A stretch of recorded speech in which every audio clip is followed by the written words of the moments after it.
There's a lot of psychology that this brother used in giving dawah. First, he didn't oppose you. He didn't oppose. He didn't come and criticize your religion. He didn't do any of that. He said, look, if your religion is better than my religion, I'll join it, right? So that was very smart. He put down your defenses, right? Because when someone attacks, you become defensive. So he didn't attack. And then he asked for proofs, right? Because the religion is based on proofs, and he wanted to get that from you. And so when he was able to provide it and you weren't, it made you actually kind of question things. So there was a lot of wisdom, right? Because sometimes people get passionate about giving the dawah. They want to just kind of hammer someone. They want to tell them, I'm right, you're wrong. And that's not the methodology. And I want to find out about the character of this man. What was his character like that it appealed to? Because we all know that the Prophet ﷺ came to perfect our character, right? And that's something that many people forget about when they're giving dawah. It becomes more about what they're preaching, and sometimes they don't walk the talk. They don't act in the way that is, honest, and then they're wondering why their dawah is not effective.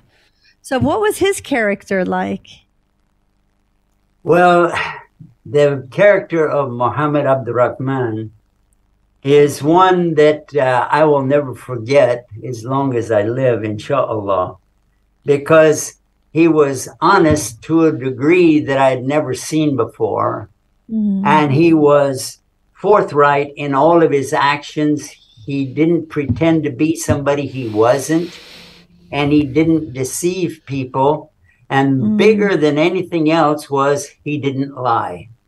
He wouldn't lie. He wouldn't deceive people. Now, some people make a distinction between lying. They say, well, I wasn't lying, but I just didn't tell all the truth. But the deception comes in whenever you are trying to tell part of a story, but you leave out other things, or you emphasize something over here and you play down this over here. So it gives an imbalance. Right. And he didn't do that.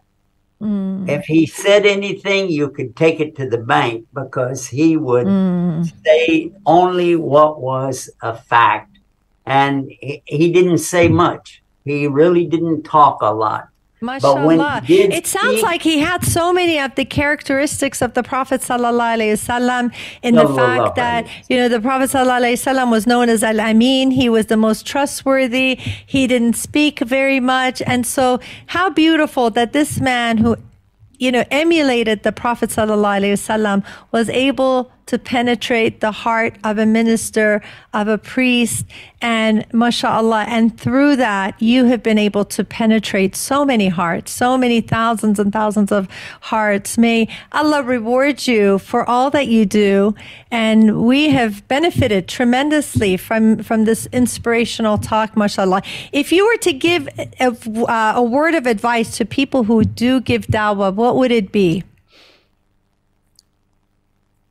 I would like to advise myself to listen more than I speak. I have 2 ears, but only 1 mouth. So I should listen twice as much as I talk. Beautiful advice. And, not only in giving dawah, but also in relationships. I do marriage counseling. So I would say this applies also in marriages, in all relationships. So Jazakallah khairan for your time.